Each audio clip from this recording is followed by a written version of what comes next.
প্রথমে একটা পাত্রে ময়দা নিয়ে নেব 2 কাপ পরিমাণে। এরপরে দিয়ে দেব বেকিং পাউডার 1/2 চা চামচ, চিনি 2 চা চামচ, লবণ স্বাদ মতো। এরপর সবগুলো উপাদান খুব ভালোভাবে নেড়ে মিশিয়ে নিব। সবগুলো উপাদান ভালোভাবে মেশানো হয়ে গেলে এতে অ্যাড করব কিছুটা রান্নার তেল। রান্নার তেলটা দিয়ে সবগুলো উপাদান আবারও ভালোভাবে মিশিয়ে নেব। আসসালামু আলাইকুম দর্শক, আপনারা সবাই কেমন আছেন? আশা করছি আপনারা সবাই ভালো আছেন।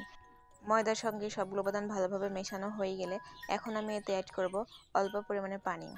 একবারে সবগুলো পানি দিয়ে দেব না, অল্প অল্প করে পানি দেব এবং ভালোভাবে আটাটা মেখে নেব। এখানে আমি হালকা কুসুম গরম পানি ব্যবহার করেছি। পরোটা, লুচি বা অন্যান্য রান্নার ক্ষেত্রে হালকা কুসুম গরম পানি ব্যবহার করলে আটাটা মাখানো অনেকটা সুন্দর হয় এবং ডোটা খুব স্মুথ হয়। এখন আমি মাখানো শেষে দিয়ে দেবো অল্প পরিমাণে তেল। তেল দিয়ে আটাটাকে মেখে কিছুক্ষণের জন্য রেস্টে রেখে দেবো। এরপর একটা বাটিতে সামান্য পরিমাণে তেল এবং সামান্য পরিমাণে আটা এবং সামান্য পরিমাণে পানি দিয়ে ভালোভাবে মিশিয়ে নেব। এরপর আটাটাকে কিছুক্ষণ রেস্টে রাখার পরে দেখতে পাচ্ছেন কতটা সুন্দর এবং মসৃণ হয়ে গেছে। এখন এখান থেকে আমি ছোটো ছোটো টুকরো করে কয়েকটি ভাগে ভাগ করে নেব। এখন ডোগুলোকে হাতের সাহায্যে সুন্দরভাবে একটা শেপ দিয়ে নেব। এখন শেপ দিয়ে রাখা ডোগুলোকে ফেরা বেলনের সাহায্যে পরোটার শেপ দেওয়ার জন্য বেলে নেব। তবে এইখানে আমি কিন্তু কোনো আটার গুঁড়া বা ময়দার গুঁড়া ব্যবহার করে নিই, আমি সম্পূর্ণ তেল দিয়ে ব্যবহার করে রেখেছিলাম।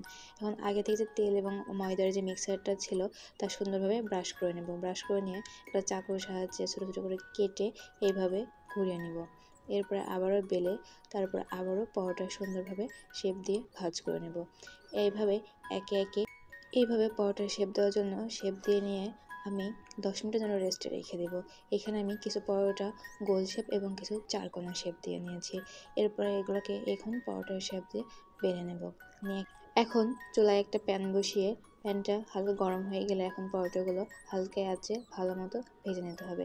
এরপরে এই পাশে পাশে ভালো করে ভাজা হয়ে গেলে তেল দিয়ে দেব। এভাবে হালকা ভেজে আপনারা ফ্রিজে 1 মাসের জন্য সংরক্ষণ করতে পারেন। এভাবে একে একে সবগুলো পরোটাই আমি ভেজে নেব। এই পরোটাগুলো আপনি সবজি অথবা মাংস যে কোনো কিছুর সাথেই খেতে পারবেন। রেসিপিটি ভালো লাগলে অবশ্যই বাসায় ট্রাই করবেন এবং কমেন্ট বক্সে জানাবেন খেতে কেমন হয়েছে। এমন সব মজাদার রান্নার ভিডিও পেতে চ্যানেলটিকে সাবস্ক্রাইব করে পাশেই থাকুন। ধন্যবাদ সবাইকে।